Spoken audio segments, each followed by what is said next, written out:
చేయాలని, pension, PF, ESI వంటి సామాజిక భద్రతా సౌకర్యాలు అమలు చేయాలని చెప్పేసి జూలై 10వ తారీఖున అన్ని జిల్లా కలెక్టరేట్ల దగ్గర పెద్ద ఎత్తున ఆందోళన చేయాలని చెప్పేసి రాష్ట్ర కమిటీ నిర్ణయించింది. దీంట్లో అంగన్వాడీ వర్కర్లు, హెల్పర్లు, మినీ వర్కర్లు అందరూ పాల్గొని జయప్రదం చేయాలి అని చెప్పేసి సందర్భంగా కోరుతా ఉన్నాం.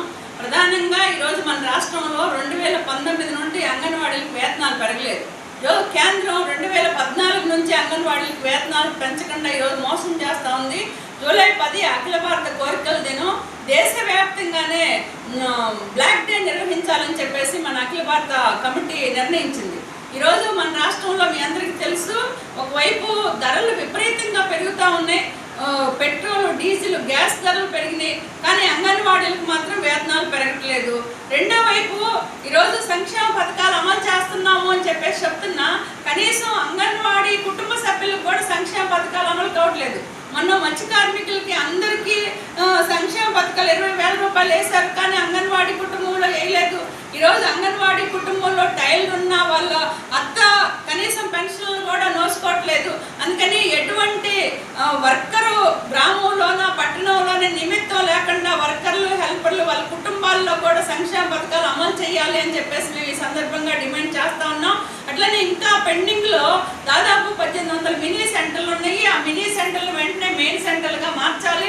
అట్లనే హెల్పర్లకి ప్రమోషన్ ఇవ్వాలి అని చెప్పేసి, రాజకీయ జోక్యం అరికట్టాలి అని చెప్పేసి మేము అనేక సార్లు ఈ ప్రభుత్వం దృష్టికి తీసుకెళ్ళాం. కానీ ఈరోజు హెల్పర్ల ప్రమోషన్ గైడ్ లైన్స్ ఇస్తే అది పెన్నం వేసి పొయ్యిలో పడిన పరిస్థితి ఉంది.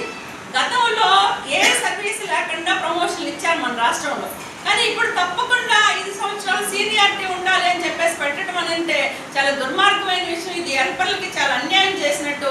ఒకవైపు రాజకీయ నాయకులు ఇప్పుడు హెల్పర్ల ప్రమోషన్లు లేకుండా ఇబ్బందులు పెడతా ఉన్నారు. ఈరోజు 5 సంవత్సరాల సీనియారిటీ మరింత అన్యాయం చేశారు. అందుకని హెల్పర్ల ప్రమోషన్లకి 5 సంవత్సరాల సీనియారిటీ అనేది ఏదైతే ఉందో దీన్ని వెంటనే రద్దు చేయాలని చెప్పేసి కోరుతున్నాం. అంతేకాదు, ఈరోజు ప్రతి నెల సెక్టార్ మీటింగ్ల పేరుతో అంగన్వాడీలని ఆఫీసులకు పిలుస్తారు, కానీ 2017 నుంచి అంగన్వాడీలకి టీఏ బిల్లులు ఇవ్వట్లేదు. టీఏ బిల్లులు ఇవ్వాలి అని చెప్పేసి మనం పదే గొడవ చేసిన తర్వాత 2023 సమ్మె కాలంలో కనీసం కేంద్రం ఎగనాం పెట్టిన రాష్ట్ర ప్రభుత్వం నిధులతోటి ఒక టీఏ ఇస్తాము అని చెప్పేసి జీవో ఇచ్చారు. 2000 ఆ జీవో కూడా ఈ ప్రభుత్వం కూడా అమలు చేయకుండా ఈరోజు ఇబ్బందులు పెడతా ఉంది. అందుకని వెంటనే టీఏ బిల్లులు ప్రతి నెల కనీసం ఒకటైనా అంగన్వాడీలకు ఇవ్వాలి అని చెప్పేసి కోరుతున్నాం. అట్లనే డబ్బులు లేవంటారు. ఈరోజు మెడికల్ లీవ్ అడుగుతా ఉన్నాం, వేతనం కూడిన మెడికల్ లీవ్. వేతనం కూడిన మెడికల్ లీవ్ ఇవ్వడానికి ఏం డబ్బులు అవసరం అవుతుంది? అందుకని మెడికల్ లీవ్ ఇవ్వాలి. ఈరోజు గ్రాట్యుటీ అంగన్వాడీల పోరాట ఫలితంగా ఆంధ్ర రాష్ట్రంలో గ్రాట్యుటీ అమలు చేస్తామని చెప్పేసి ప్రభుత్వం చెప్పింది. మొన్న 19,70,00,000 రూపాయలు నిధులు కేటాయించింది. చాలా సంతోషం. కానీ రిటైర్డ్ అయిన వాళ్ళకి మాత్రమే గ్రాట్యుటీ అమలు చేస్తాము అని చెప్పేసి చెప్తున్నారు.